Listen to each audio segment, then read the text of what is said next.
You're listening to This Naked Mind with Annie Grace.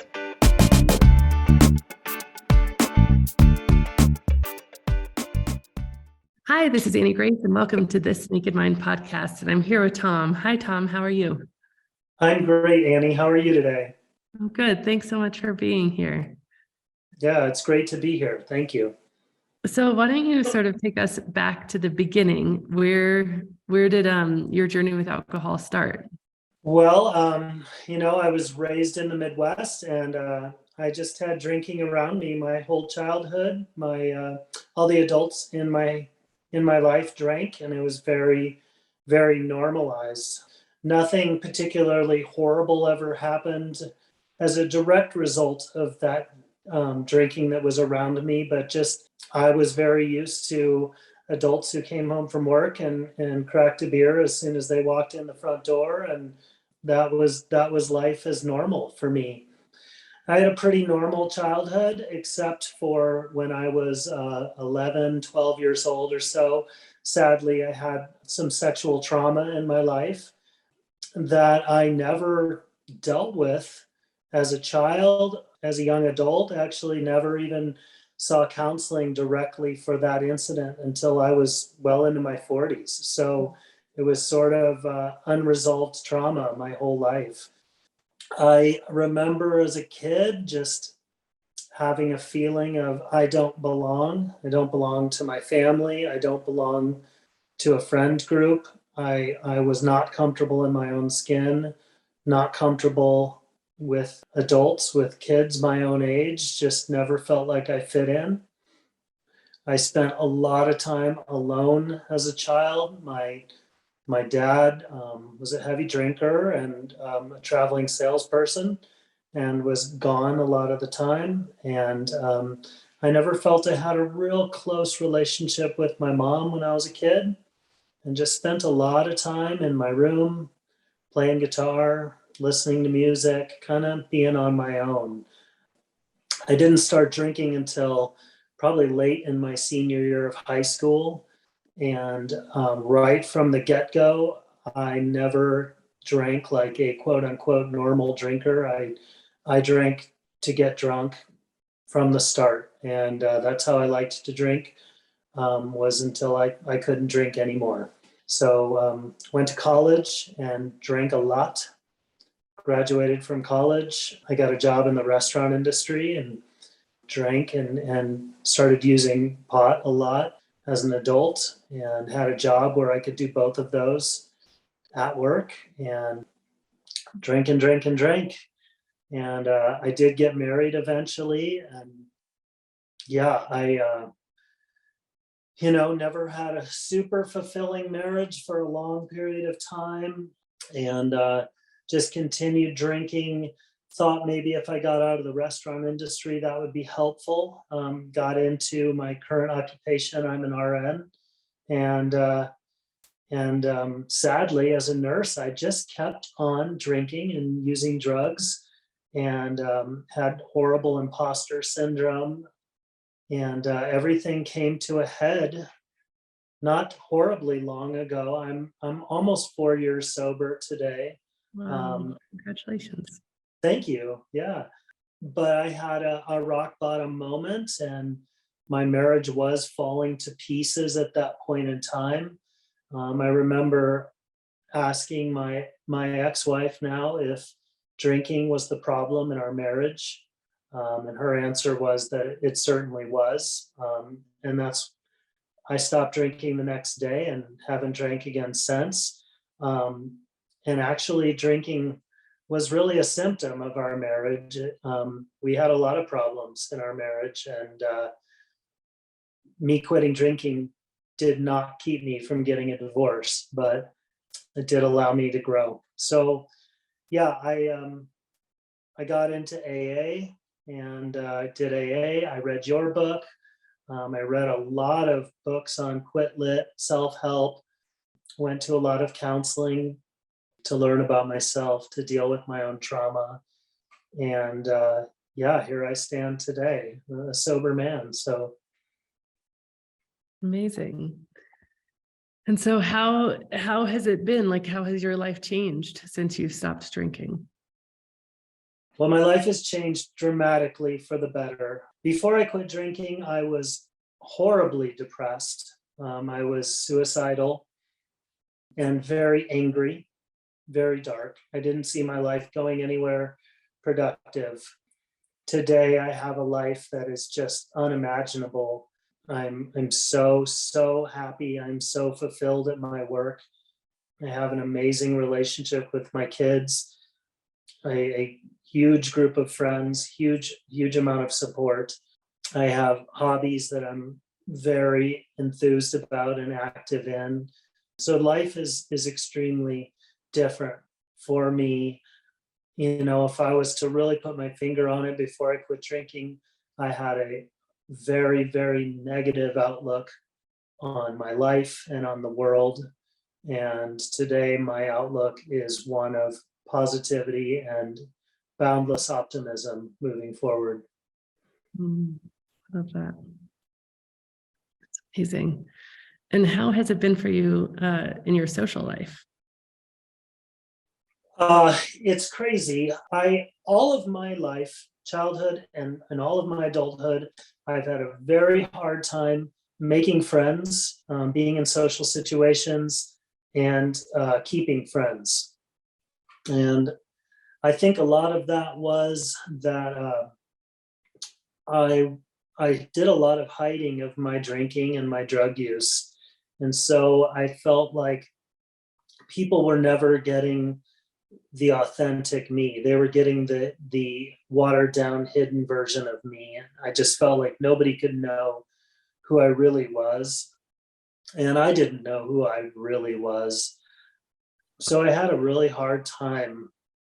I had no friends at the time that I quit drinking. Today, I make friends with the greatest of ease. I maintain my friendships, and I'm able to be vulnerable with people in a way that I never have been in my life, which allows me to have really authentic, meaningful friendships in a way that I never have known my adult life. So I have an amazing friend group and amazing support amongst family and friends, and at work as well. Well, that's incredible. Do you have any sort of tips or tricks or advice on how to make friends with ease? You know, for me personally, I think vulnerability is kind of a superpower for me. And I don't walk around talking about my struggles in life. You know, I don't wear that on my sleeve. But if it comes up, I share those things openly.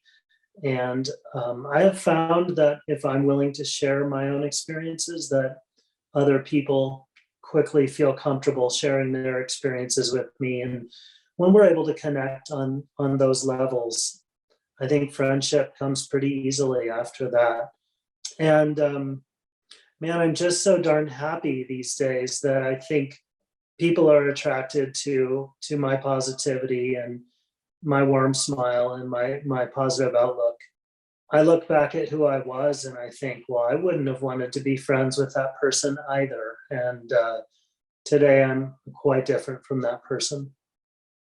I love that so much, especially because what you're saying is it's almost the opposite of what we try to do to make friends. Like we try to posture and, ensure that we're liked or somehow manipulate people, not even consciously manipulate, but just almost subconsciously, alter their perception of us so that we appear in the best light and that, they'll see what we want them to see and they'll feel hopefully what we hope they will feel. And so there's all of this noise and posturing. And what you're saying is like, actually, the secret is none of that.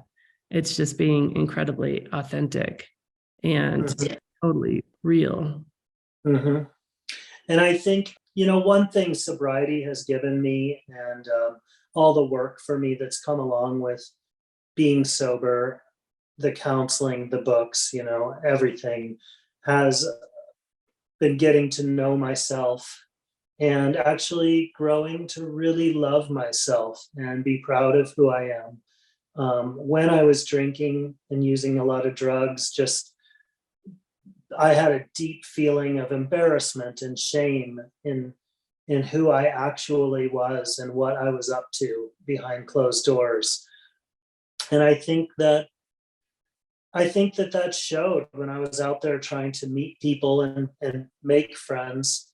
I think people knew deep down that I didn't like myself either. So why would they want to spend time with me? And, today I'm someone who's very proud of the person I am and very happy with who I am. And I think it makes it easier for me to be, like you were saying, authentic with people. And also, that gets me to a point of like, hey, not everybody has to be my best friend. Not everyone has to like me. And when there's those relationships that just aren't working, that's okay with me. And I can walk away from those and not feel resentful, not feel bad in the slightest about it, and really focus on the ones that do work, the ones that are important to me. That's awesome. And when you talk about this path to really loving yourself and moving from that place of like, of course, I didn't even like me. What were some of the ways in which that happened for you? Well, I think sobriety gave me the opportunity to make changes in my life that I could be really proud of. I think it started there. When I got sober, I was able to start exercising. And, that's one little thing, but it made me feel good on the inside of my body. I lost a little bit of weight, and I started running and competing in different events. I like to run, these days, I like to run marathons and ultra marathons, and being able to complete those events and train for those events gave me a level of pride in myself, my own body, that I never had before. Really gave me something to feel great about. I saw myself becoming a much better father, a more consistent father, a more loving father. And I saw the way that my relationship with my kids began to change. And again, just gave me something to be proud of, to love about myself, that, hey, I can be a good dad.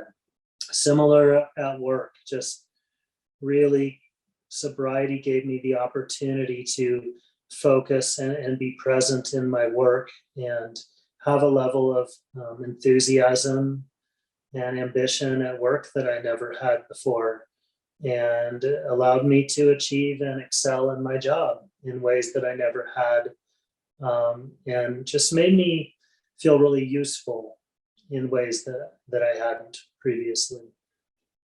Well, that's awesome. Yeah, it's almost like you just created a way to try new things and just give yourself some proof and some positive reinforcement. It's Yeah.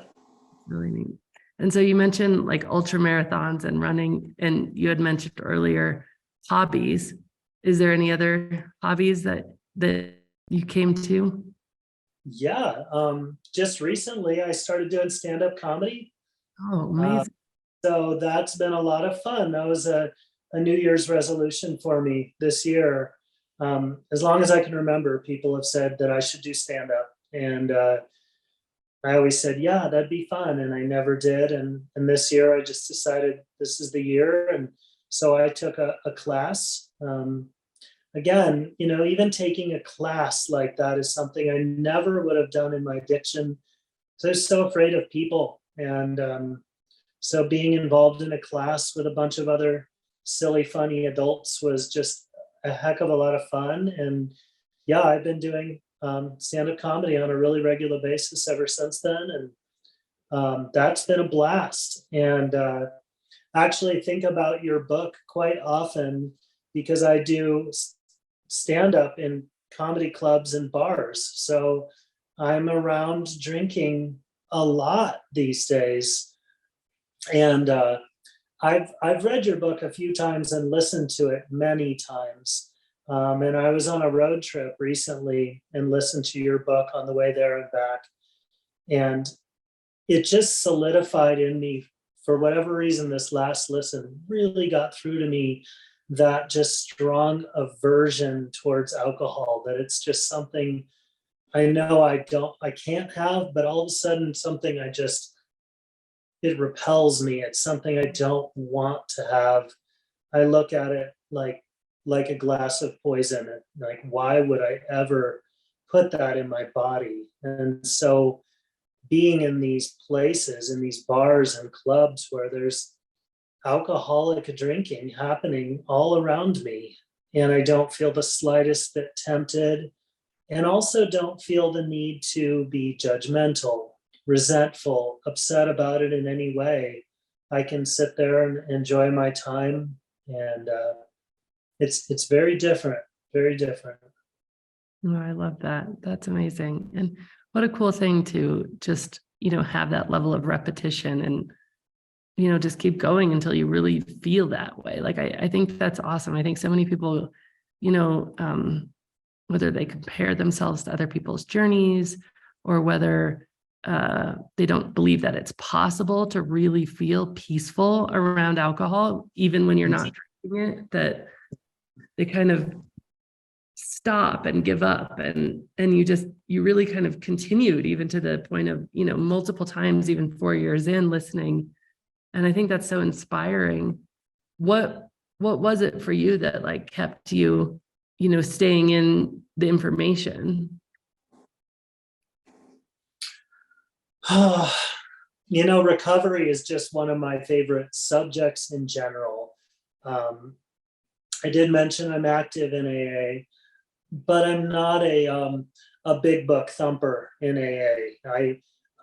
I take my recovery with a fire hose, and I'm out there looking for whatever good information I can get, so that I can be helpful to myself and helpful to others as well. So if I find something that I like, I'll give it some time. So it's a real passion and interest towards recovery and towards helping other people. I've long said, and I don't know if I made this up or if I heard it somewhere, honestly, so I'll just preface that, but I would say that I'd sooner drink a glass of bleach than a glass of beer, because bleach would be more merciful in the way that it killed me, Wow. And recently, the last listen to your book, I walked away from that thinking about that quote that I say, and thinking, now I sort of see beer and bleach as the same disgusting, that I wouldn't even consider drinking either one of them, if that makes sense. Yeah, absolutely. Yeah. But I'm so interested in recovery, as I've watched myself go through it and seen how it's changed my life in such an amazing way, that I just want to stay connected to recovery, so that I can be helpful to others. As a nurse, I get an endless opportunity to talk about recovery with my patients at work. And so I'm always looking for new literature. So many people want nothing to do with AA for their own reasons, and that's okay. And I love to be able to recommend different options for them, because for me, AA is amazing, but it wasn't the only thing that kept me sober. So yeah, I'll take it all, anything I can get my hands on. I love that. What a cool approach, and almost little ministry you have with your career and your outreach. It's just really beautiful. It's been amazing. I do feel the powers of the universe bring me every alcoholic patient in town. It seems like they come to me, and I'm not the slightest bit shy in talking to my patients about drinking and drugs, and I'm able to be immediately vulnerable with them and let them into a bit of my story, and they can know pretty quickly that I'm the real deal, and that I'm someone who struggled just like they do, and that I got help, and maybe they can too. Really cool. Really neat. Well, is there anything else that you want to share about your story before I ask you my final question? Let me think. I think we pretty well covered it. I think for me, that feeling of loneliness was just an unbelievable contributor to my drinking, and in my recovery. Connection with others has been just such a huge piece of my recovery. So being able to reach out and make contact and build relationships with people has been really instrumental for me in my recovery. Yeah.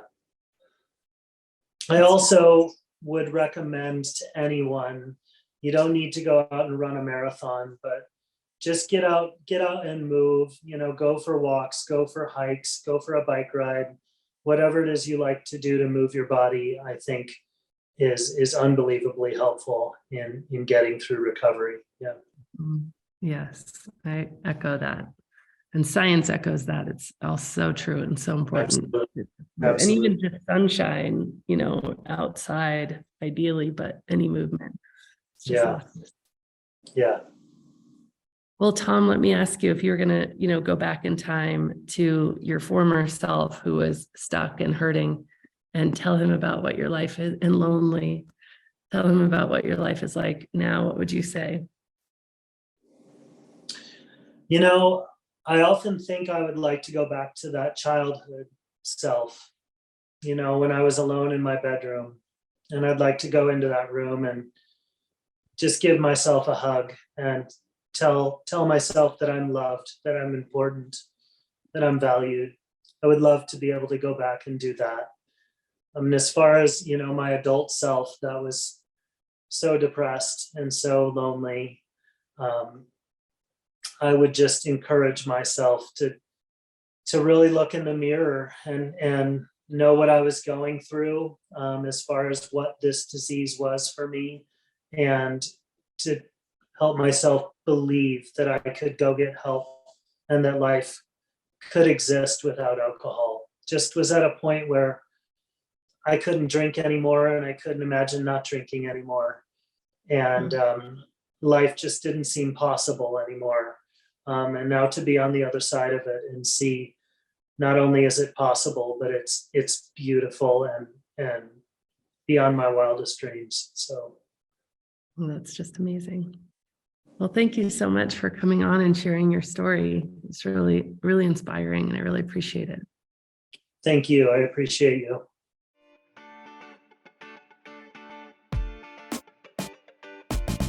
Thank you so much for listening to this episode. If you're ready to see how This Naked Mind can help you on your personal health and wellness journey and want to learn more, go to thisnakedmindpodcast.com to learn what your next best step is. Again, that's thisnakedmindpodcast.com. We have all of our free resources, programs, social links, and more available for you there. Plus, if you have your own naked life story to share, you can submit it there as well.